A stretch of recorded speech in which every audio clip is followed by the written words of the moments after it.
Okay, so we're dipping back into the Psalms for a couple of weeks now, and having watched the life of David as we've read through 2 Samuel, it gives us a much better understanding of where the Psalms, so many of them written by David, are coming from, the types of experiences, the ups and downs of life, the successes and the disasters, the faithfulness and the sin, and that gives us a really helpful insight to where these songs originate. And the 3 today we've got all come out of troubled times. So let's listen to them, and then we'll come back and think about the context and what we can learn. For the director of music, a maskil of David, when Doeg the Edomite had gone to Saul and told him, David has gone to the house of Ahimelech. This is when David is on the run, and he goes to the house of the Lord, the high priest, and asks for sword and bread. He's given Goliath sword and is allowed to show bread, and it's witnessed by this Edomite. Remember, the Edomites are the enemies of God's people. He goes and reports it to Saul, and Saul has the priest's family all slaughtered. So that's a horrendous situation when you think about the context, and that clearly weighed very heavily on David's mind. So let's read what he puts into words in response to that. Why do you boast of evil, you mighty hero? Why do you boast all day long, you who are a disgrace in the eyes of God? You who practice deceit, your tongue plots destruction, it is like a sharpened razor. You love evil rather than good, falsehood rather than speaking the truth. You love every harmful word, you deceitful tongue. Surely God will bring you down to everlasting ruin. He will snatch you up and pluck you from your tent. He will uproot you from the land of the living. The righteous will see and fear. They will laugh at you, saying, Here now is the man who did not make God his stronghold, but trusted in his great wealth and grew strong by destroying others. But I am like an olive tree, flourishing in the house of God. I trust in God's unfailing love for ever and ever. For what you have done, I will always praise you in the presence of your faithful people, and I will hope in your name, for your name is good. 2nd Psalm 53. For the director of music, according to Mahalath, a maskil of David. The fool says in his heart, there is no God. They are corrupt, and their ways are vile. There is no one who does good. God looks down from heaven on all mankind to see if there are any who understand, any who seek God. Everyone is turned away. All have become corrupt.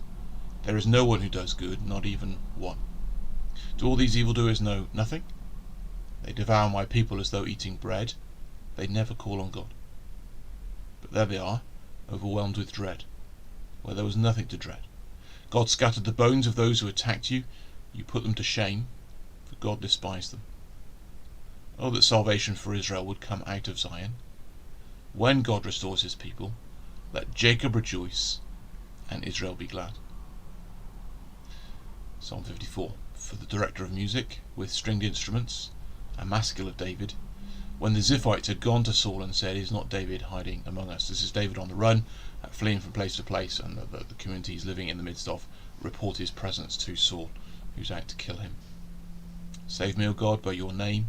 Vindicate me by your might. Hear my prayer, O God. Listen to the words of my mouth. Arrogant foes are attacking me. Ruthless people are trying to kill me. People without regard for God. Surely God is my help. The Lord is the one who sustains me.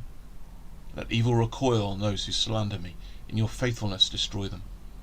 I will sacrifice a freewill offering to you. I will praise your name, Lord, for it is good. You have delivered me from all my troubles, and my eyes have looked in triumph on my foes. So all 3 Psalms are by David and are in times of trouble. 2 when he's on the run, the first and the third of those 3.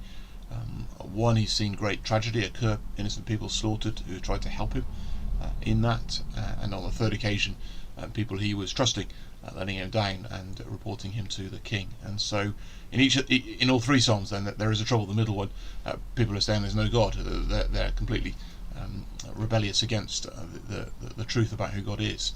And so David's existing in a unsafe world, in a world of unbelief, a world of great wickedness. And before we go anywhere else, that's very much our experience, isn't it? Thankfully, we're not on the run for our lives as David was. Thankfully, there are many good laws that protect us. But at the same time, we do live in a very broken world where people's hearts are wrong before God, and that plays out in the way they treat others. We live in a godless society, and there are many things that really trouble us, and the lives of very wicked people are celebrated and made out to be a good thing. Right is turned upside down, and wrong is celebrated, and these are difficult times.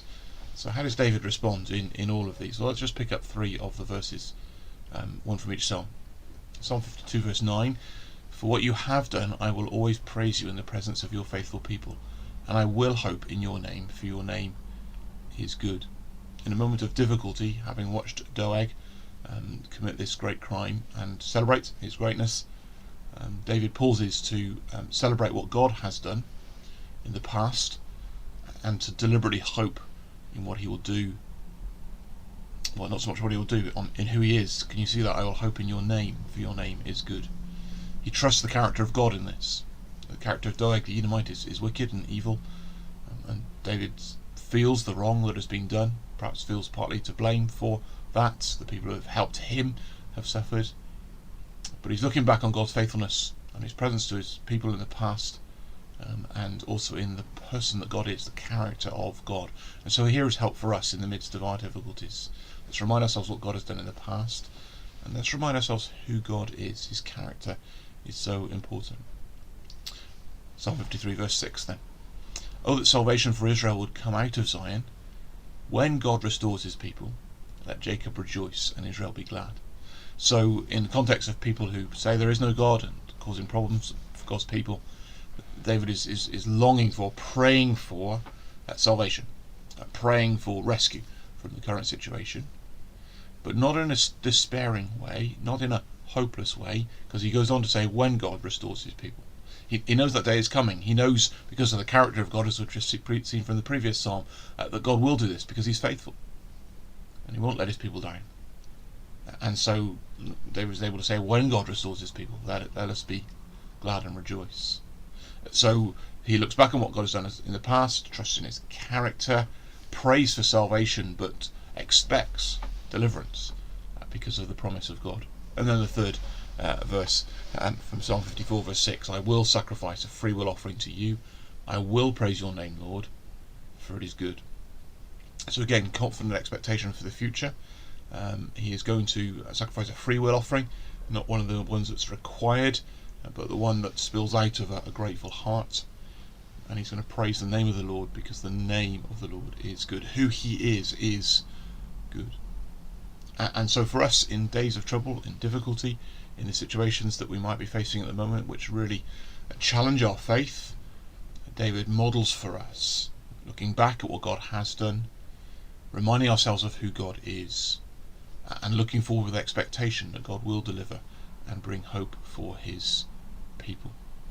So we're going to listen to Be Still My Soul, which reminds us of these truths and just quietens us in the midst perhaps of troubles that we're facing at the moment as we think about how we respond.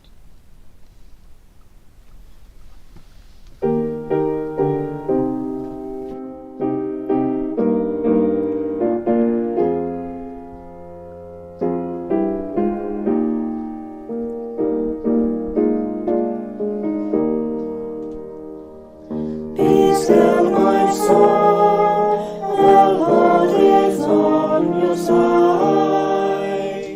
Bear patiently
still